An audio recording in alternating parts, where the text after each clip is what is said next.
nous allons, sans transition d'ailleurs, passer à la deuxième thématique que je vais ouvrir avec vous, Maître Janvier Momo. Nous venons de le suivre, vraiment, la primeur de cette information, parce que là on parle effectivement de la montée en puissance des FAMA, des forces armées maliennes, mais c'est une montée en puissance qui ne plaît pas à tout le monde. Mais arrêtons-nous d'abord sur les faits. Là, ce sont les dernières actualités qui, me semble-t-il, ont été plus ou moins confirmées pour le moment. Amadou Koufa, qui a été mis aux arrêts par l'armée malienne, ainsi que vient de nous l'annoncer Issa Diawara, et le numéro 2 de Iyad Adgali, qui est arrêté ou tué. Il faut dire que cette montée en puissance, c'est vraiment l'armée malienne dans sa force, dans son déploiement. On sent que les autorités maliennes veulent très très rapidement mettre hors d'état de nuit tous ces groupes rebelles terroristes qui empêchent le Mali de tourner en rond. Monsieur Fred Bungu, avant de répondre à votre question, il faut restaurer certains pans de l'histoire du terrorisme dans le Sahel. Vous savez, celui qui s'est présenté comme étant l'ennemi juré des djihadistes s'est retrouvé avec ses propres katibas, c'est-à-dire la France. C'est-à-dire, vous connaissez ce qu'on appelle les katibas, c'est-à-dire des brigades. Donc les mouvements comme Army, les mouvements comme Army, Moujao, tout ça, ils ont des katibas, c'est-à-dire des brigades avec des responsables. Donc, un certain Dangabas Gali. Alors, ce sont les mêmes, Monsieur Fred Bungu, qui, pendant le sommet de Ouagadougou, ont exigé et obtenu du grand organisateur de la conférence de Ouaga qu'il y ait un cantonnement et non un désarmement des mouvements djihadistes. À ce niveau dès 2012, des interrogations ont commencé à fuser. Absolument. Comment est-ce que nous pouvons combattre des djihadistes en les cantonnant, en les désarmant pas? C'était la première entourloupe. Et la deuxième entourloupe, c'était d'être au commandement des mouvements de l'armée malienne. Qu'est-ce que cela veut dire? Cela veut dire que lorsqu'il y a un déploiement des FAMA, il faut que la France, qui était considéré entre parenthèses comme un ami, en réalité un ennemi, définit clairement les plans par là où vous allez intervenir. Et très souvent, lorsque les FAMA partaient seuls, ils essuyaient des défaites. Pourquoi? Parce que on informait les katibas pro-occidentales, c'est-à-dire leurs propres katibas, agissaient avec telles armes, ils sont des détenteurs de telles autres armes. En agissant avec ces armes, vous êtes capable de les mettre en déroute. Et à ce niveau, la théorie de Noam Chomsky qui dit « Nous créons des problèmes et nous suscitons en eux des solutions », elle se met en œuvre au niveau du Mali. C'est ça. Alors, vous parlez de Koufa, Amadou. Mais il faut continuer à tirer un coup de chapeau aux FAMA, aux forces armées maliennes. Il n'y a pas un mois, ils venaient de recevoir du partenaire stratégique en matière de défense des armements et des hélicoptères de combat nécessaires, même avec des drones, qui leur permettent à un moment donné de cerner exactement où se trouve l'ennemi. Donc, la montée en puissance des FAMA, ce n'est pas un jeu de... c'est pas de la parole vaine qu'on est en train de prononcer, c'est à travers les résultats effectués sur le terrain. Monsieur Fred Bungu, comment comprendre à un moment donné que lorsque la France se sent repoussée jusqu'au dernier retranchement, il livre Drogdel. C'est-à-dire, il ouvre l'un des patrons de leur Katiba. Parce qu'on sait aujourd'hui l'entourloupe qu'ils ont cultivé en sol malien. C'est-à-dire, il vous dit nous combattons les djihadistes, mais en réalité, ils ont leurs propres djihadistes qui sont surarmés pour lutter contre l'armée malienne. Pendant l'opération Serval, qui était conduite lorsque les troupes au sol, commandées par le général Bikimo du Tchad, et secondées par celui qui aujourd'hui assure la transition au niveau du Tchad, lorsqu'ils atteignent les Ifogas, ils poussent jusqu'au dernier retranchement certains djihadistes contre lesquels ils voulaient en finir. Alors on vous dit, Les Français leur ont dit, cela, allez, le travail est fait, c'est bon. Vous pouvez rentrer. Justement parce qu'ils avaient atteint là où se trouvait leur propre Katiba, c'est-à-dire leur propre brigade, qui se retrouvait parmi Moujao, Armi et partout ailleurs. Alors, la montée en puissance des Fama, mais oui, c'est la continuité, c'est le jusqu'au boutisme dans l'engagement de libérer militairement le territoire malien. 1 241 km² de territoire, M. Fred Bungu. C'est un État-continent, le Soudan occidental, qu'est aujourd'hui le Mali. Alors, c'est un État qui était en proie à la division. À la division par qui? Par ceux-là qui ont dit, ils viennent vous apporter la liberté, non, ils viennent vous apporter la sécurité. Et vous avez vu que le même mouvement, ce qui se passe au Mali, se passe dans plusieurs autres États au niveau de l'Afrique. Ils avaient 12 mouvements militaires en République centrafricaine.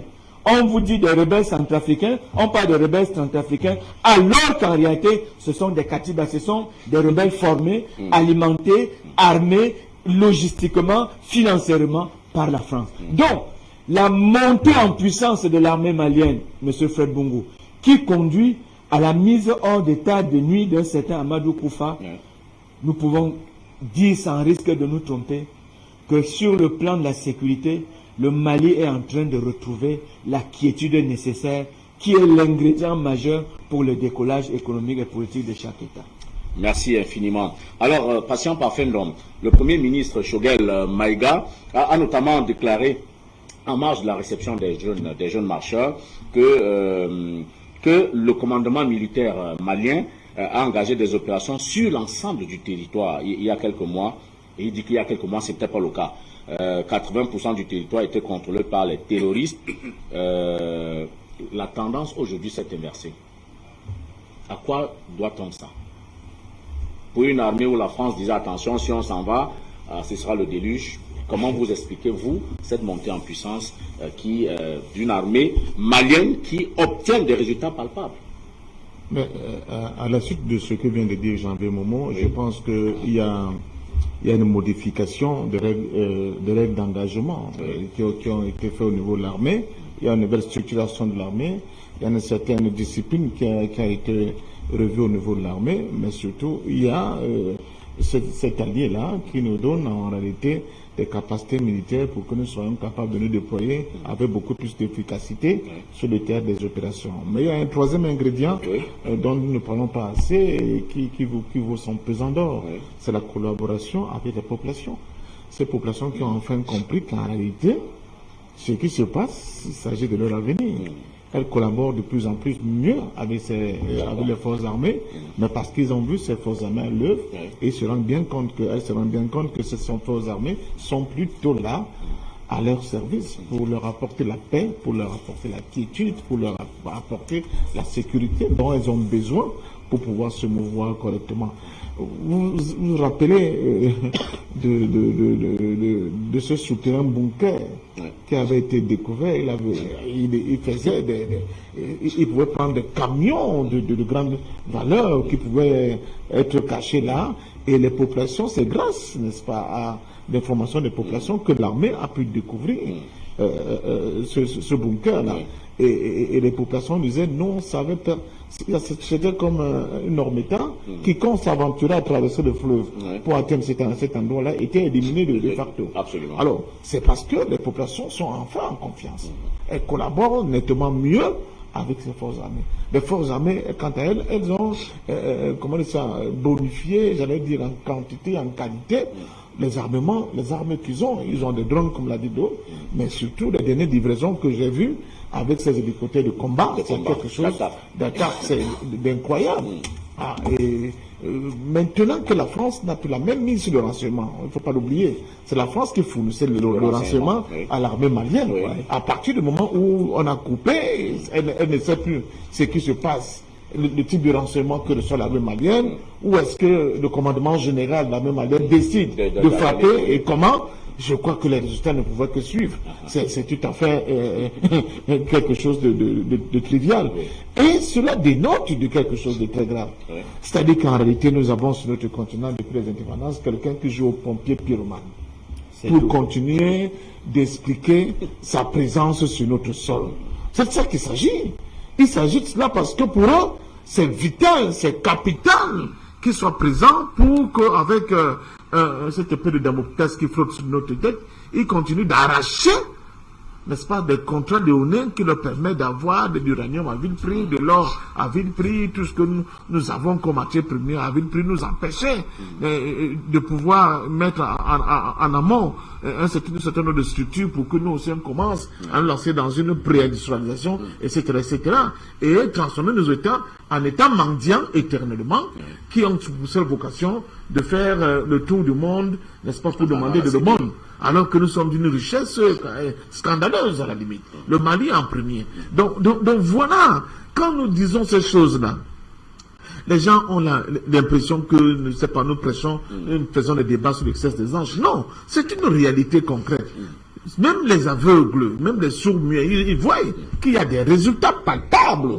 Qui aurait pu imaginer que M. Amadou Koufa puisse être arrêté par l'armée malienne? Qui aurait pu l'imaginer?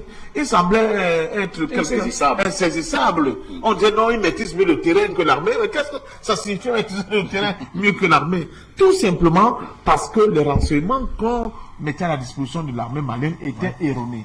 C'était des fausses informations et parallèlement on informait justement ces cellules opérationnelles qu'on appelle Katiba, parce que n'oubliez pas, et vous montrez le schisme qu'il y a entre, et le désamour qu'il y a entre les populations et ces groupes terroristes. Monsieur Amadou Koufa, au-delà d'être un djihadiste et un terroriste, il était un prédicateur de l'islam.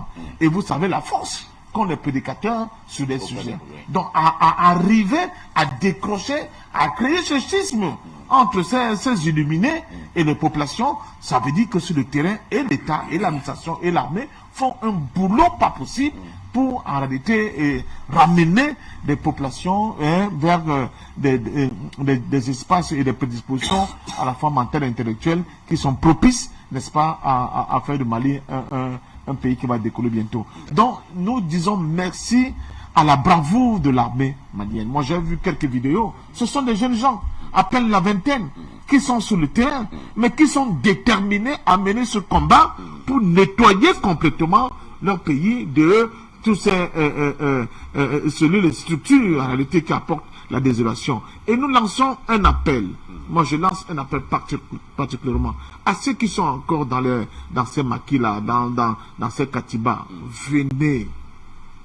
Venez à la table de négociation. Je crois que les portes de négociation ne sont pas fermées du tout avec le gouvernement malien. Chaque Africain qui meurt, même quand bien même c'est un terroriste, c'est une perte pour notre continent. Nous avons besoin de ces bras, nous avons besoin de ces intelligences, parce que c'est seulement comme ça qu'en essayant de montrer à chacun qu'il est partie prenante de la nouvelle philosophie, de la nouvelle politique, de la nouvelle démarche pour aider nos pays à enfin se développer. C'est seulement comme ça qu'ils vont prendre conscience de mauvais chemins qu'ils ont choisis et qu'ils seront en capacité de faire repentance. Vous savez, la parabole de l'enfant prodigue, vous vous souvenez? Alors, nous ne sommes pas là pour rejeter qui que ce soit. Ils ont été trompés, on les a induits en erreur, ils ont fait de mauvais choix. Chers frères, il est temps de revenir à la maison pour qu'ensemble nous puissions construire cette maison. Cela peut sembler un peu, j'allais dire, naïf, mais il ne faut lésigner sur aucun moyen, sur aucune arme à notre disposition pour mettre fin très rapidement à cette bérésina-là et nous lancer définitivement vers la construction d'une Afrique nouvelle, libre, indépendante et souveraine. Bravo aux forces armées maliennes, bravo au colonel Assimi Goïta et à son courage, à sa détermination. Bravo, n'est-ce pas, au Premier ministre Choguel Maïga et à ce gouvernement qui ne cesse de nous surprendre. J'ai encore vu le ministre des Affaires étrangères, M. Diop, tout à l'heure. Ça prouve qu'au-delà de ce que nous avons dans notre sol, dans notre sous-sol, nous avons aussi de la qualité humainement parlant. Et je suis convaincu qu'avec toute cette stratégie et ces tactiques qui sont mises en place, je peux vous dire que ce soit au Mali, que ce soit au Niger, que ce soit au Burkina Faso, cette histoire des zones de 3 frontières qui constituait le cauchemar sur le plan sécurité de beaucoup d'Africains, mais surtout de nos armées, dans bientôt ça va être un lointain souvenir, et peut-être que c'est là, c'est qu'il y a cette zone de fixation qui constitue notre cauchemar, que c'est de là que va enfin émerger un véritable développement endogène qui va permettre à cette sous-région de pouvoir décoller. Alors, je finis avec une interrogation d'un de nos amis qui a parlé de la CEDEAO tout à l'heure. Oui, je suis en partie d'accord avec lui. Nous n'allons pas construire nos regroupements sous-régionaux pour que nous les abandonnions entre les mains des brigands et des bandits. Mais nous aurons l'obligation de les refonder. Parce que ces regroupements-là, comme c'est le cas de la CEDEAO, dans sa formule actuelle, ne peut pas être au service de notre continent. Cela est vrai. Mais cela est aussi vrai que nous serons obligés de nettoyer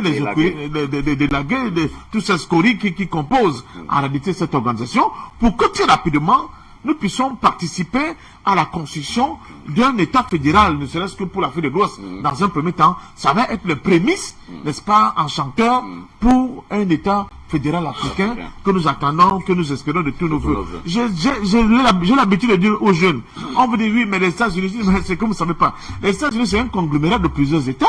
Les États-Unis ne se sont pas créés comme ça à nous cette journée. Et aujourd'hui, un Américain qui soit de l'État de New York, l'un des plus petits États aux États-Unis, il peut prendre sa voiture et aller tranquillement jusqu'en Californie, sans que cela pose de problème à qui que ce soit. Il peut partir de l'État de Wisconsin pour aller travailler, je ne sais pas, au niveau de l'État de Californie. Donc, voyons cette vision-là. Mais nous, les Africains à la peau noire, nous avons encore beaucoup plus de raisons pour aller vers la fédération de nos États, de nos peuples, de nos populations, mieux que ces gens-là qui sont souvent avec des histoires disparates. Nous avons tous été faits esclaves, nous avons tous été dans cette colonisation qui n'a pas dit son nom, nous sommes là depuis pratiquement un siècle dans cette néocolonisation. Je pense que ce qui nous unit est plus important que ce qu'on nous a imposé pour nous diviser, et c'est pour cela que je dis bravo une fois de plus à ces jeunes marcheurs, parce qu'en fait, ils ont créé ce qu'on appelle le lien qui manque du point de vue de la symbolique, pour qu'on montre que tous les peuples qui sont aujourd'hui par la force de leurs élites contre le peuple de Mali, en réalité, ce peuple-là ont cette envie incommensurable, ont cette détermination à faire chorus avec le peuple malien, parce que eux et le peuple malien ne forment qu'un et seul et même peuple. Merci, il fallait que cela soit dit, ça a été le cas. Je voudrais revenir vers vous, Issa Diawara, avant de retrouver notre ami John Edor sur le plateau. Alors, Issa, l'armée malienne engrange des très bons résultats, cela est visible. On a encore le communiqué du 1er avril qui a été publié par l'armée avec une 50aine de terroristes neutralisés, d'importants matériels militaires, notamment des munitions et des armes saisis. Mais pourquoi est-ce que, de votre point de vue, cela dérange la France? Pourquoi la France devrait-elle trembler de ces bons résultats engrangés par l'armée malienne? Ok, merci. Cela dérange la France. Évidemment, ça dérange la France et ses pions. Pour beaucoup de raisons. Nous allons citer quelques-unes de ces raisons. Vous savez, la France, en arrivant ici, elle avait pour mission, ou en tout cas, elle s'est donnée pour mission d'aider l'armée malienne, les forces armées maliennes à monter en puissance et d'aider les armées maliennes à recouvrer l'intégrité territoriale, d'aider les forces armées maliennes à être très bien équipées et à finir avec cette question du terrorisme. Malheureusement, aucun de ces résultats n'a été atteint. L'armée malienne n'avait toujours pas recouvré son intégrité territoriale. D'ailleurs, bien au contraire, quand la France arrivait, la crise n'était qu'au nord. Donc la crise s'est propagée jusqu'au centre, et même plus près des faubourgs de Bamako. Donc c'est là que le peuple malien a dit ça suffit, il y a eu ce soulèvement. Et ensuite, aider l'armée malienne à monter en puissance, bien au contraire. Les forces armées, la France n'a jamais su aidé le Mali. Au contraire, ça nous a affaiblis. Nous avons même l'impression, même les Maliens lambda se retrouvaient dans la rue parce qu'on s'est senti trahi quelque part. On dit, mais comment les djihadistes, comment les terroristes peuvent avoir autant de renseignements sur les postes militaires du Mali, sur l'emplacement des camps militaires du Mali. Vous savez, ces gens-là attaquaient chaque fois à la moindre faille.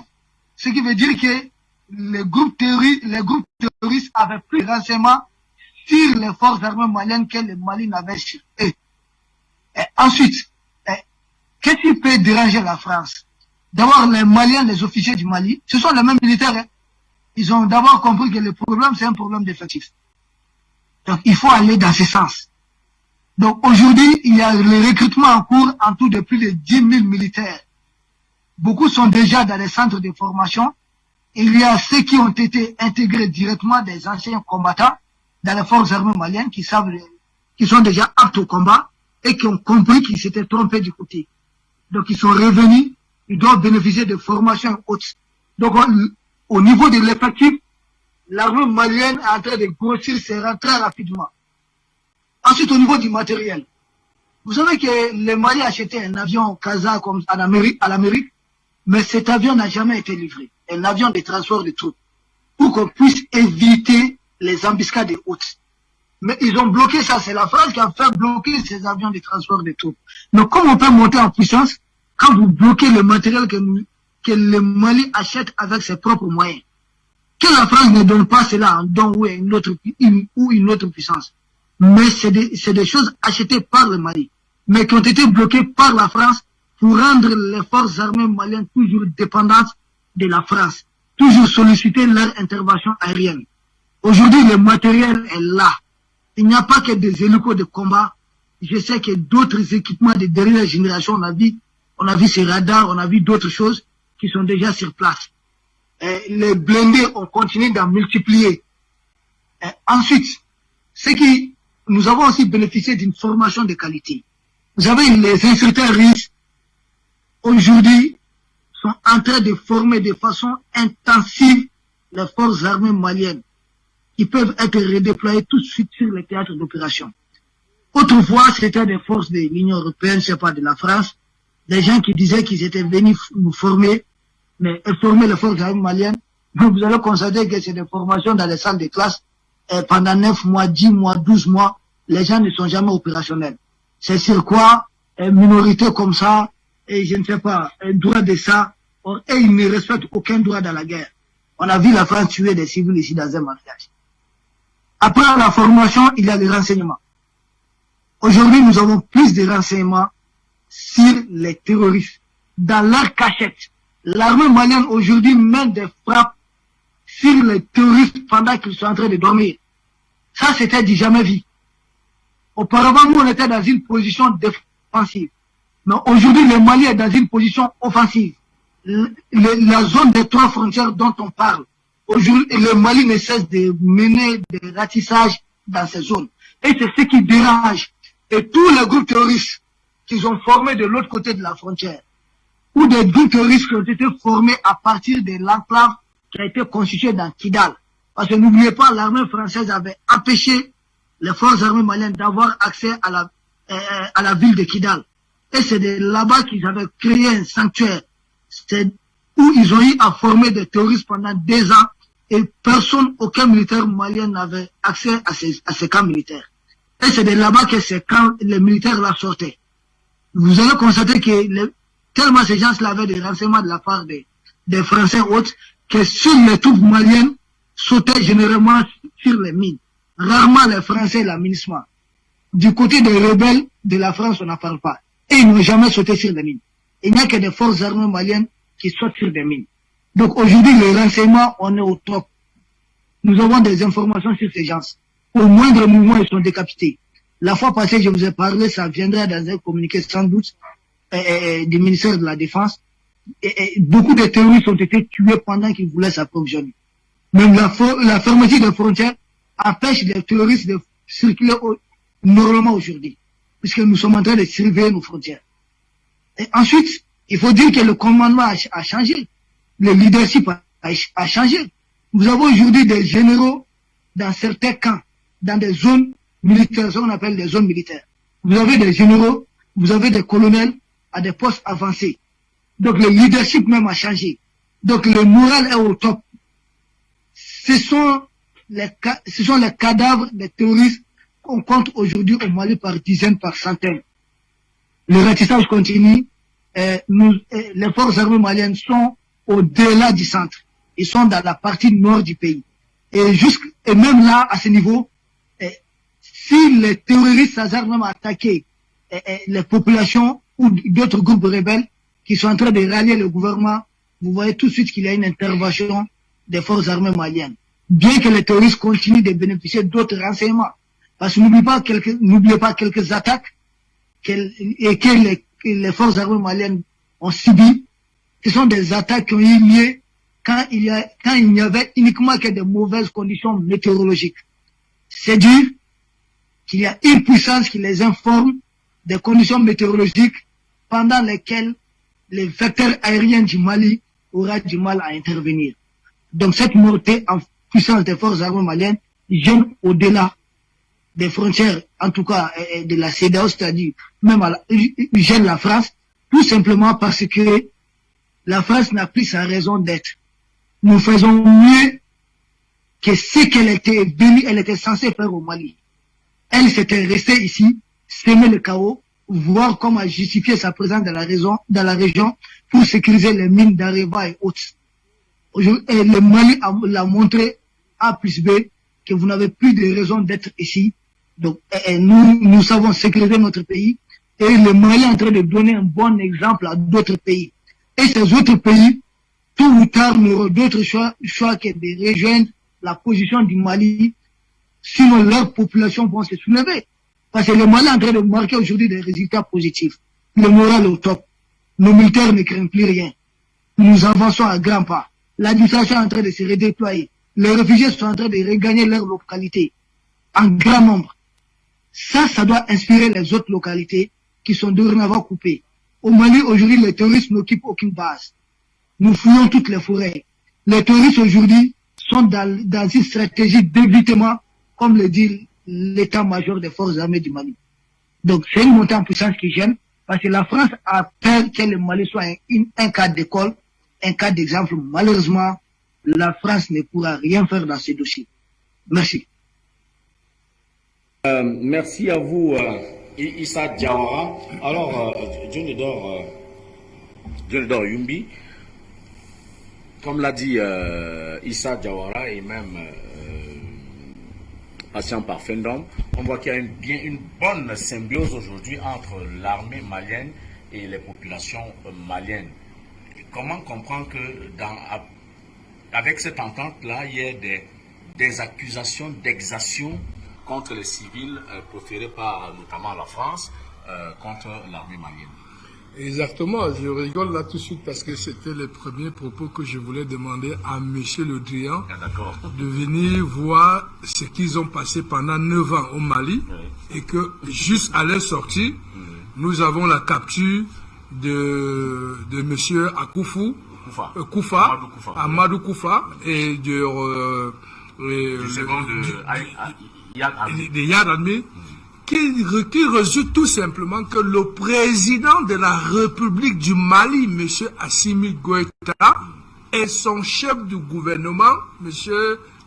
Choguel Maïga, et tout son gouvernement, et les populations maliennes souveraines sont en symbiose sur l'avenir du Mali.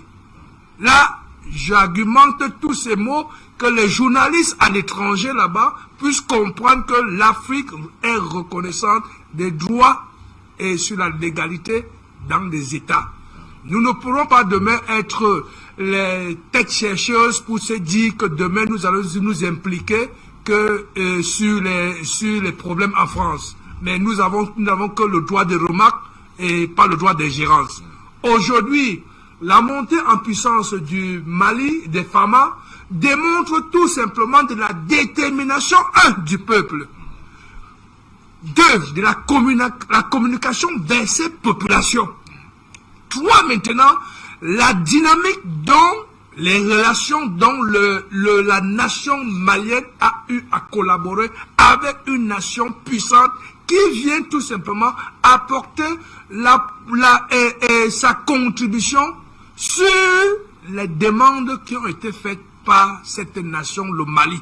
Chose que le Mali avait fait avec la France, et où avec la France, il y avait déjà des accords coloniaux liénais qui existent entre le Mali et la France, mais qui n'a jamais été respecté. Et aujourd'hui, c'est un nouveau ami, un nouveau partenariat qui vient remonter maintenant les valeurs sécuritaires données à l'armée malienne, ce qu'elle a voulu pour pouvoir prendre en main sa destinée. Aujourd'hui, ce n'est pas Wagner qui est en forêt au Mali, non, c'est l'armée malienne. Ce n'est pas les instructeurs russes qui sont dans le désert, non, c'est l'armée malienne. Les instructeurs russes sont dans les casernes pour former, c'est pour apporter les contributions, et les femmes sont au champ avec les appareils que nous attendions depuis 9 ans, que la France, en disant nous allons partir, le Mali va regretter, qui nous disent que voici le matériel de guerre que nous avons laissé au Mali. On n'a jamais rien eu. Mais ces matériels qui sont arrivés avec infrarouge démontrent la détermination aujourd'hui que même les populations enfin peuvent rêver grâce à la Russie, et que ces populations sont en train de collaborer maintenant en toute quiétude. Ils n'ont plus peur que si je collabore, demain on viendra détruire ma maison. Non. Aujourd'hui, la jeunesse malienne, derrière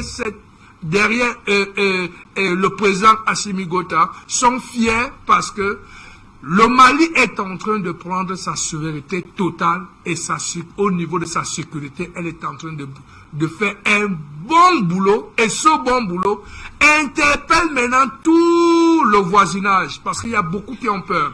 Je pense qu'il y a un pays comme la Côte d'Ivoire qui a peur de ce que le Mali est en train de faire, parce que tous devaient passer, les forces Balkans qui voulaient aller se replier vers la Côte d'Ivoire pour revenir par ricochet derrière sur le Mali, ne peuvent plus aujourd'hui, vu ce qu'il y a comme matériel militaire. Il y a aujourd'hui au Burkina Faso, ceux qui sont là aujourd'hui sont en train de voir comment le Mali est en train de fonctionner aujourd'hui avec tout le matériel militaire qui les a fourni par l'ami russe. Aujourd'hui, nous attendons tout simplement que les pays du Sahel puissent voir comment la Russie a apporté encore une atmosphère d'émergence et de développement au Mali pour corroborer avec le Mali, et que enfin les djihadistes, comme j'ai dit souvent ici, qu'il y a des djihadistes panafricains qui ont été entraînés pour rien. Aujourd'hui, nous devons seulement voir que la France est en train de trembler aujourd'hui parce que la communauté internationale, l'opinion internationale sont en train de voir en manque de vision maintenant, même s'ils ont bloqué toutes les chaînes, ils vont seulement que vivre ça en direct grâce à Afrique Média et grâce à certains médias, que le Mali, qui a toujours été vanté comme cette terre, toute la CEDEAO, que sans elle, la France, le Mali va tomber, la CEDEAO va tomber. Aujourd'hui, les nations de la CEDEAO, les peuples de cette nation sont en train de dire à la CEDEAO, il faut une réforme pour qu'on puisse reconnaître toutes vos décisions. Aujourd'hui, c'est le Mali qui est en train de démontrer maintenant aux yeux du monde entier que enfin la France n'a rien foutu au Mali, parce que depuis 9 ans, nous avons pris, il y a tout simplement qu'un an. Voici les résultats, et que nous savons bien que depuis 60 ans, aucune nation, la France n'a jamais apporté sa contribution à une nation. S'il vous plaît, je m'en voudrais de ne pas.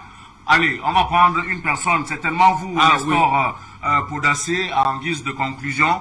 Comment est-ce que vous voyez donc cette montée en puissance de l'armée malienne d'un côté, et de l'autre côté, les accusations d'exaction provenant de la France qui manifestement tremblent des résultats obtenus par l'armée malienne? Bon, les deux autres sont partis. Eh bien, Issa Diawara, à vous donc la conclusion de cette émission. Finalement, que retenir? Les forces armées maliennes sont complètement en symbiose avec le peuple malien. C'est ça qui peut également expliquer les résultats qui sont obtenus ces jours-ci? Oui, effectivement. Bonsoir au grand frère Samuel Djenedor. Bonsoir à vous-même, frère Bungu. Et effectivement, il y a une grande symbiose entre ici les populations et les forces armées du Mali. Et cela ne date pas d'aujourd'hui, de tout temps. Même quand les forces armées maliennes étaient réellement en difficulté, les populations n'ont jamais cessé d'être là. C'est vrai que dans certaines situations difficiles, et dans certaines zones, les populations avaient peur de collaborer parce qu'elles étaient soumises à une peur qui était sciemment cultivée puisqu'elles étaient soumises à des représailles. Du moins qu'elles communiquaient, le lendemain, c'était des exécutions. On a vu des imams, des chefs de village qui ont disparu, des notabilités. Mais aujourd'hui, tout cela a cessé. La peur a changé de camp. Et je crois personne n'a le droit de justifier, de faire monter le terrorisme en puissance au Mali pour justifier sa présence ici. Affaiblir les forces armées maliennes, faire monter en puissance le terrorisme pour justifier son maintien au Mali pendant 20 ans ou 100 ans, pour piller longtemps les ressources. Et je crois que nous avons compris cela. Nous avons été dans les mêmes écoles que ces gens qui veulent faire ces pratiques d'un autre âge qui relève de l'école médiévale. Donc c'est les populations du Mali sont aujourd'hui en symbiose avec les forces armées maliennes. Et d'ailleurs, la population, la jeunesse dans sa grande majorité est prête à être volontaire, même si nous sommes prêts à apporter notre contribution. Donc, sur ces paroles que nous allons mettre un terme à cette émission. Merci infiniment à vous, chers panélistes, Janvier Momo, patient par Samuel Djenedor Yumbi, et puis à vous, Nestor Audace qui est parti, Issa Diawara et Roland Béala. Merci à tous les techniciens, merci surtout à vous, chers téléspectateurs, de votre soutien, de votre fidélité. Moi, je vous retrouverai avec un égal plaisir lors des prochaines éditions, Inch'Allah.